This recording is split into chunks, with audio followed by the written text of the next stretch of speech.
बरसात के बाद की सुहानी सुबह थी। नदी किनारे बसे छोटे से गांव रामपुर में मिट्टी की सूंधी खुशबू चारों ओर फैली हुई थी। गांव के चारों तरफ हरे भरे खेत, आम और पीपल के पेड़, कच्चे रास्ते और नदी के किनारे बने छोटे छोटे घर उसकी सुंदरता को और बढ़ा देते थे। इसी गांव में सावित्री देवी अपने बड़े बेटे मोहन, बहू गीता और छोटे बेटे सोहन के साथ रहती थी। मोहन मेहनती किसान था। वो हर सुबह सूरज निकलने से पहले खेतों में चला जाता और शाम तक मेहनत करता। उसकी पत्नी गीता भी बहुत सीधी, मेहनती और संस्कारी थी। वो पूरे परिवार की सेवा करती, सास का सम्मान करती और गांव के जरूरतमंद लोगों की भी मदद करती। कुछ वर्षों बाद गीता ने एक बेटे को जन्म दिया। पूरे घर में खुशियां छा गईं। बच्चे का नाम अर्जुन रखा गया। मोहन अपने बेटे से बहुत प्यार करता था। कहता, बेटा, इंसान की सबसे बड़ी दौलत उसका अच्छा चरित्र होता है। लेकिन किस्मत को कुछ और ही मंजूर था। एक दिन तेज बारिश के बाद नदी का पानी बहुत बढ़ गया। गांव के कई खेत पानी में डूब गए। मोहन अपनी फसल बचाने के लिए खेतों की ओर भागा। तभी मिट्टी धंस गई और वह गहरे पानी में गिर पड़ा। गांव वालों ने बहुत कोशिश की, लेकिन उसे बचाया नहीं जा सका। मोहन की मौत की खबर सुनते ही पूरे गांव में शोक फैल गया। गीता की दुनिया उजड़ गई। धीरे धीरे उनका व्यवहार बदलने लगा।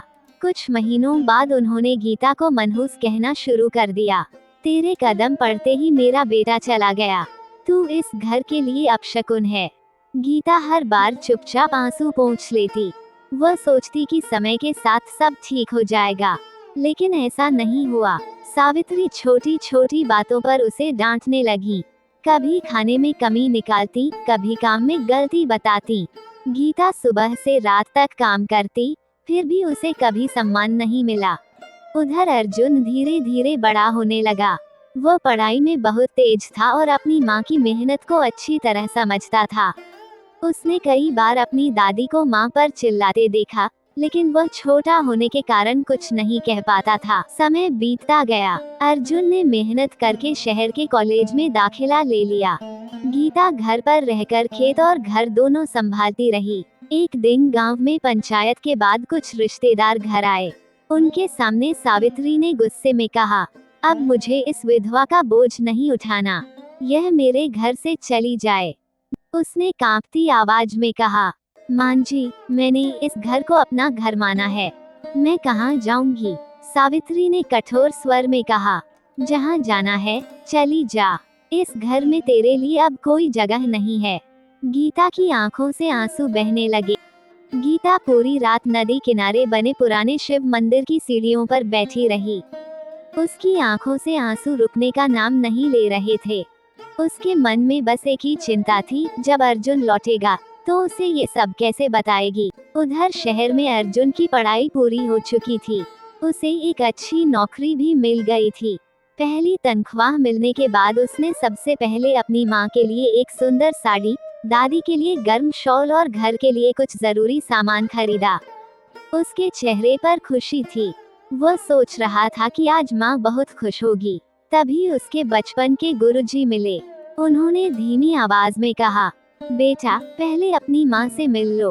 अर्जुन घबरा गया। गुरुजी ने नदी किनारे मंदिर की ओर इशारा कर दिया। अर्जुन दौड़ पड़ा। मंदिर की सीढ़ियों पर बैठी गीता को देखते ही उसके कदम रुक गए। माँ की साड़ी पुरानी हो चुकी थी, चेहरा कमजोर था और आंखों में कई दिनों की नींद और दर्द साफ दिखाई दे रहा था। माँ, अर्जुन की आवाज सुनते ही गीता ने सिर उठाया। अगले ही पल दोनों एक दूसरे से लिपटकर फूट फूट कर रो पड़े। कुछ देर बाद अर्जुन ने पूछा, माँ, आप यहाँ क्यों हैं? घर पर क्या हुआ? गीता पहले तो चुप रही, लेकिन बेटे के बार बार पूछने पर उसने सारी बात बता दी। अर्जुन की आंखों में आंसू भी थे और गुस्सा भी। वह बिना कुछ बोले सीधे घर पहुंचा। सावित्री आंगन में बैठी थी। अर्जुन ने उनके चरण छुए, लेकिन उसके चेहरे की गंभीरता देखकर सावित्री समझ गई कि उसे सब पता चल चुका। अर्जुन ने शांत आवाज में पूछा, दादी, क्या ये सच है कि आपने मेरी माँ को घर से निकाल दिया? हाँ, निकाला है। ये घर मेरा है। जिसे रखना चाहूँ रखूं, जिसे निकालना चाहूँ निकाल दूं। अर्जुन ने गहरी सांस ली। दादी, ये वही माँ है जिसने पिता के जाने के बाद मुझे पालने के लिए दिन रात मेहनत की।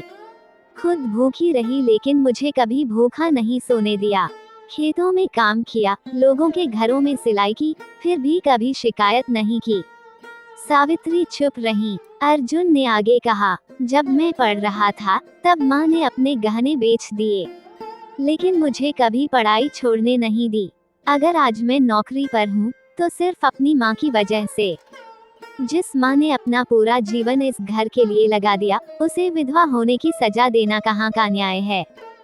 अर्जुन ने अपनी जेब से नौकरी का नियुक्ति पत्र निकाला और कहा, आज मैं अपने पैरों पर खड़ा हूँ। मैं अपनी माँ को सम्मान के साथ रख सकता हूँ, लेकिन मैं चाहता था कि यह घर हमेशा एक परिवार बना रहे। सावित्री का चेहरा कठोर ही बना रहा। उन्होंने फिर कहा, अगर तुझे अपनी माँ इतनी प्यारी है तो उसे लेकर इस घर से चला जा। पूरे आंगन में सन्नाटा छा गया। किसी ने नहीं सोचा था कि एक माँ अपने पोते से भी ऐसा कह देगी। अर्जुन ने कुछ क्षण तक अपनी दादी की ओर देखा, फिर शांत लेकिन दृढ़ आवाज में बोला, ठीक है दादी, मैं चला जाऊंगा, लेकिन जाने से पहले आपको एक ऐसी बात बताऊंगा जिसे सुनकर शायद आपको अपनी पूरी जिंदगी पर पछतावा होगा।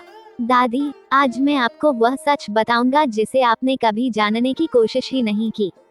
सभी लोग ध्यान से सुनने लगे। अर्जुन बोला, जब पिताजी की मृत्यु हुई थी तब खेतों पर बहुत कर्ज था। कई लोग घर और जमीन छीन लेना चाहते थे।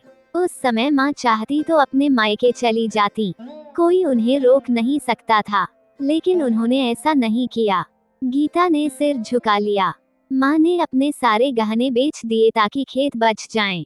उन्होंने दिन में खेतों में मजदूरी की और रात में गांव की महिलाओं के कपड़े सिलकर पैसे कमाए। उन्हीं पैसों से घर चलता रहा। अर्जुन ने आगे कहा, दादी, आपको याद है 2 साल पहले जब आप बहुत बीमार पड़ गई थी और आपको शहर के अस्पताल ले जाना पड़ा था। सावित्री ने धीरे से सिर हिलाया। आपके इलाज के लिए जो पैसे लगे थे वे किसी रिश्तेदार ने नहीं दिए थे। माँ ने अपनी आखिरी सोने की चूड़ियाँ बेच दी थी, लेकिन उन्होंने मुझे भी यह बात नहीं बताई क्योंकि वे नहीं चाहती थी कि आपको कभी शर्मिंदगी महसूस हो। सावित्री के चेहरे का रंग उड़ गया। उन्हें पहली बार एहसास हुआ कि जिस बहू को वे मनहूस कहती रहीं, उसी ने उनकी जान बचाने के लिए अपना सब कुछ न्योछावर कर दिया था। अर्जुन की आवाज भर आ गई। दादी, पति के चले जाने के बाद माँ ने कभी अपनी खुशियों की चिंता नहीं की। उन्होंने सिर्फ इस परिवार को अपना परिवार माना, लेकिन बदले में उन्हें क्या मिला? अपमान, ताने और आखिर में घर से निकाल दिया जाना। अर्जुन ने अपनी माँ का हाथ पकड़कर कहा, आज से मेरी माँ कभी किसी के सामने सिर झुकाकर नहीं जिएंगी। फिर उसने सावित्री की ओर देखकर कहा, दादी, घर सिर्फ ईंट और मिट्टी से नहीं बनता। घर प्यार, सम्मान और अपनापन से बनता है। जहाँ सम्मान न हो, वह सिर्फ एक मकान रह जाता है। उसकी बात सुनकर सावित्री की आंखों से आंसू बह निकले। वे धीरे धीरे उठी, कांपते कदमों से गीता के पास आई और उसके सामने हाथ जोड़ दिए। बहू, मुझे माफ कर दे। मैंने अंधविश्वास और गुस्से में आकर बहुत बड़ा पाप किया। मैंने तेरे त्याग को कभी समझा ही नहीं। गीता घबरा गई। उसने तुरंत उनके हाथ पकड़ लिए।